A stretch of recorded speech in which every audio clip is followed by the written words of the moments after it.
มื้อนี้พี่กัดก็อยู่วัดไร่ขิงนะจ๊ะตอนนี้ก็พากันมาอยู่ตรงให้อาหารปลาจะเป็นปลาสวายเด้อซามากันเป็นทีมงานหนึ่งคือเก่าจ้า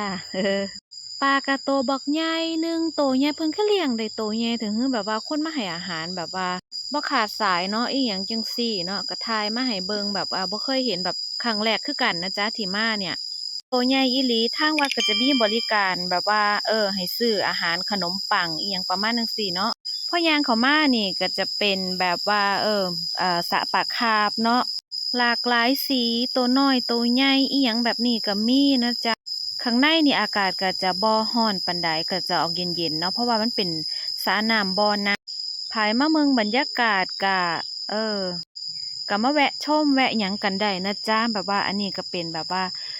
สวยๆหลากหลายสีแต่ว่าฉันมาขาวส้มเนาะเมืองละมันเจริญหูเจริญตาดีอหยังประมาณนึงน้ำก็สีธรรมชาติแน่เด้อจ้าเขียวชอุ่มแต่ฉันก็มักหลานฉันแฮงมักคักบักน้อยๆนี่โอ้อยากจับเด้อยากจับว่าซั่นว่าอยากจับเอาปากหัวด่วนลงพุ่นซะล่ะพุ่นแม่เพิ่นเขาบอกว่าระวังหัวด่วนลงเด้อว่าซั่นว่า หรือป้ามันบอกก็บ่ฮู้จักมักหลายแต่ว่าอ่าน้องก็เคยมาแล้วล่ะกับแม่กับพ่ออันนี้พาป้ากับลุงมาแต่ว่าก็ตื่นเต้นคือเก่าว่าซั้นอยากเข้าไปจับปลาอยากเข้าไปเบิ่งอยากจับอยากอันนี้แต่ว่าเขาก็บอกอยู่เขียนป้ายอยู่ว่าห้ามจับห้ามทัชใดๆทั้งสิ้นพู้นน่ะพู้นน่ะพู้นน่ะดีใจหลายเห็นปลาดุกดิกดุกดิกอยากยื่นมือลงไปจับอิหยังประมาณจั่งซี้มีหลายบ่อเด้อ พู้นน่ะผงาบผงาบให้อาหารข้อยแหน่ให้อาหารข้อยแหน่ว่าซั่นว่า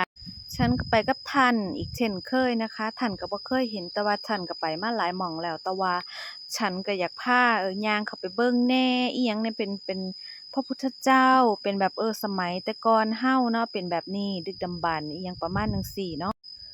เป็นหม้องเขาก็จัดเป็นโซนเป็นโซนอันนี้ก็จะเป็นข้างในเนาะฉันก็จะถ่ายเบิ่งว่า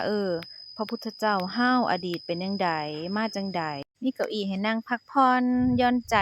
สบายๆแบบนี้ อันนี้อีกทางข้างหนึ่งก็จะเป็นแบบว่าไททานิกโอ้บ่แม่นฉันก็บ่ฮู้คือกันว่ามันเป็นอิหยังแต่ว่าเห็นมันสวยดีนะจ๊ะอันนี้ก็มีปงปลามงปลาหมึกอิหยังก็ว่าไปตามนี้มีรูปมีหยังสวยงามว่ากันไปตามท้องเรื่องอิหยังประมาณจั่งซี้เนาะก็ย่างมาเรื่อยๆนั่นแหละอยากเห็นอิหยังพู้นน่ะเพิ่นบ่เคยเห็นเพิ่นก็เหลียวเบิ่งหน้าเบิ่งหลังประมาณนี้ฉันก็บ่เคยเห็นคือกันฉันก็มาเทื่อแรกคือกันสาวฉันก็ถ่ายไปเลยจ้ะอันนี้ก็จะเป็นรูปพระพุทธรูปหรือว่าแบบจะเป็นแบบ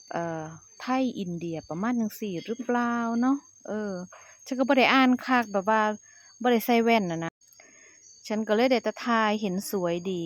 ก็ขอพรเอาประมาณนี้นี่ยิ้มแป้นเลย